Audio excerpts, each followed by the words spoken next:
Hi everyone, it's LaShonda from Labors of Love for another Therapy Thursday video. And today I want to share some work with you from Jean Baker Miller. And she talks about 5 good things that result from engaging in mutually enhancing relationships. So as we enter the time of year where a lot of people are taking intentional time to reflect on what they want their next year to look like, relationships are very much a part of that consideration. And as we are deciding how we want our future to be similar or different than what it is right now, I thought it would be a great opportunity to talk about things that we can look for in the relationships that we're engaging in and in relationships we hope to engage in to make sure that they're mutually enhancing. So the first thing she talks about is zest, or this energy and exuberance. When we consider mutually enhancing relationships, we should get some kind of zest or energy when we're participating and engaging in that relationship.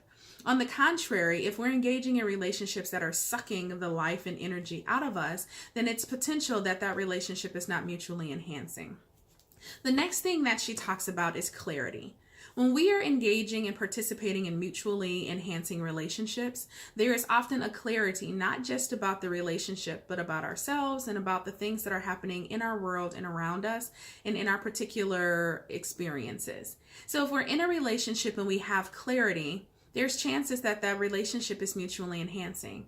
On the contrary, if we're engaging in relationships and things are clouded and flooded and it's hard to understand that things are what is clear and what is unclear, then it's potential that the relationship that's causing that feeling is not mutually enhancing. The next thing she talks about is an increased sense of self. When I'm engaging in a relationship that's mutually enhancing, then I understand more fully who I am, what I bring to the table, what gifts I have, what likes and dislikes I have. But when I'm participating in a relationship and who I am and my identity and my sense of self becomes blurry or enmeshed, or I don't understand who I am in this relationship, it could be that that relationship is not mutually enhancing. The fourth thing she talks about is creativity and productivity. When I'm engaging in a mutually enhancing relationship, chances are I'm going to feel more creative or more productive. I'm getting things done, my creative juices are flowing, and I really feel like I'm able to contribute as being a part of this relationship. On the contrary, if I'm in a relationship and I can't seem to get things done, my creativity is blocked, then chances are that particular relationship that's causing that tension is not a mutually enhancing relationship. And finally, the fifth thing she talks about is a desire for more connection. In mutually enhancing relationships, we often want more connection, whether it's with the person or people that we're in relationship with, or just people in general. Perhaps that connection is even with myself. In relationships that have a tendency to not be mutually enhancing, we don't desire more connection with that person, ourselves, or others. We actually want to just kind of retreat and go away. And so when we consider our relationships with people, with groups of people, it could be with our employment, it can be with faith-based organizations. I encourage you to take the work of Jean Baker Miller and consider, does this relationship give me zest? Does it give me clarity? Do I have an increased sense of self? Am I more creative or productive? And do I desire more connection with others?